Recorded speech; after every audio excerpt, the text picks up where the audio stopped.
So this is the Arduino circuit number 10. And here we are measuring the temperature with a temperature sensor. So we have it hooked up as normal, ground, 5 volts.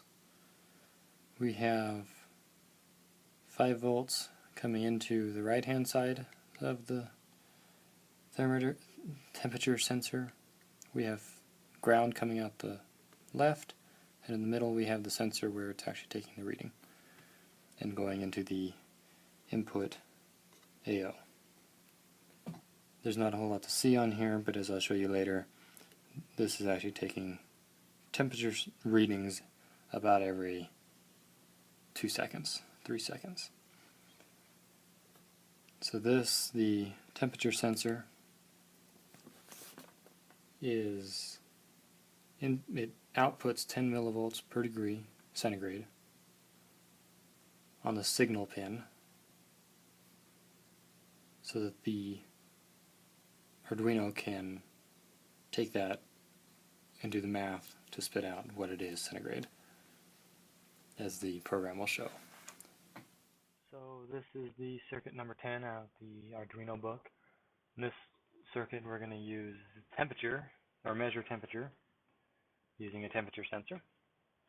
So as before, our input is going to be the auxiliary port number 0, so that will allow the temperature or the voltage that the temperature sensor is reading to be inputted into the Arduino.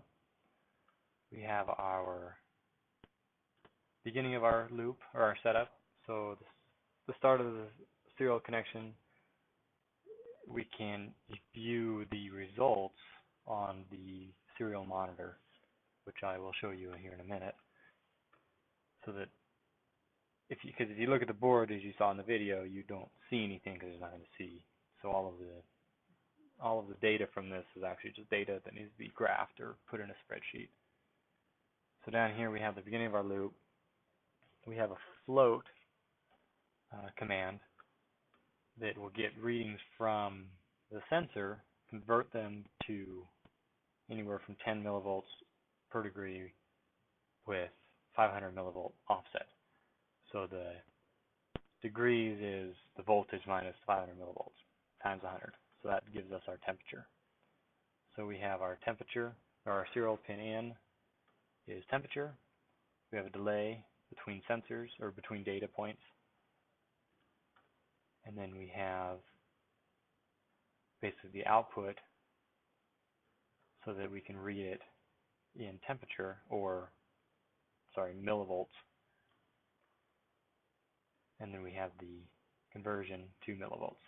So we have the digital range converting it to our millivolts, so that we can then convert that to temperature. So let's see what this does when I run it. So we click right here, and we start seeing the millivolts showing up from the sensor. And if I put my finger over it or on it and make it heat up, the sensor changes to compensate for the heating up of the millivolts. And that's the temperature sensor.